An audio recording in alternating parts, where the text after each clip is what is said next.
Hello everyone, আসসালামু আলাইকুম। আমি নুসরাত ইসলাম মিম আপনাদের মাঝে নিয়ে আসছি বিবিসিনি ঐতিহাসিক শাহী মসজিদের কিছু বৈশিষ্ট্য।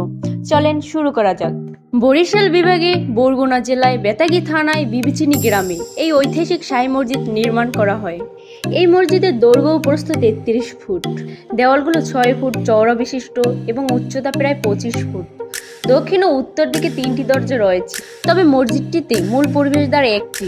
মসজিদের প্রবেশদ্বারের মূল ফটক সংস্কার করা হলেও প্রবেশ পথ এখনো অপরিসর।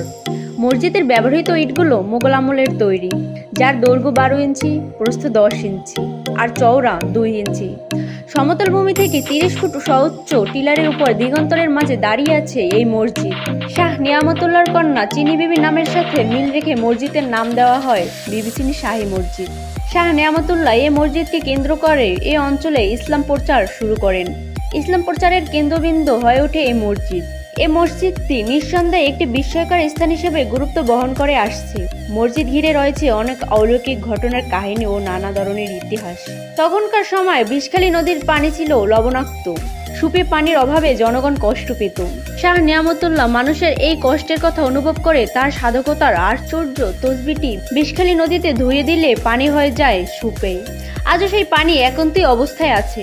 তাছাড়া সেই যুগে সুন্দরবন সংলগ্ন বিষখালী নদীতে অসংখ্য কুমির ছিল। তার অলৌকিক প্রচেষ্টায় বিবিসিনি সংলগ্ন বিষখালী নদীর এলাকায় কোনো কুমির আসতো না। এই কাহিনী এখনো এই এলাকার প্রচলিত রয়েছে। এছাড়াও কেউ কেউ মনে করে এই মসজিদটি জিনপরীদের ধারা। এই মসজিদ 500 বছর আগে যখন নির্মাণ করা হয়, তখন ইটের ভাটা তো দূরের কথা, রাস্তাঘাটও তেমন ছিল না, এমনকি নদীপথেও কোনো জাহাজ চলাচল করতো না। এবং মসজিদ নির্মাণের জন্য অসংখ্য ইট ব্যবহৃত হয়েছে। ধারণা করা হয় এই ইটগুলো হয়তো হযরত নিয়ামতুল্লাহ জিন দ্বারা আনিয়েছেন। এটা হয়তো আল্লাহর ওলি হিসেবে তার কারামত। লোকমুখে শোনা যায় এই মসজিদটি পরীদের ধারা। তাই কেউ কেউ এই মসজিদকে পরীর মসজিদও বলে, আবার কেউ কেউ শাহী মসজিদও বলে।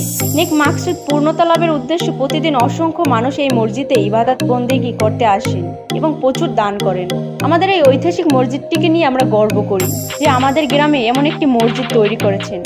তাই এই মসজিদটির নাম দেওয়া হয় বিবিসিনি শাহী মসজিদ।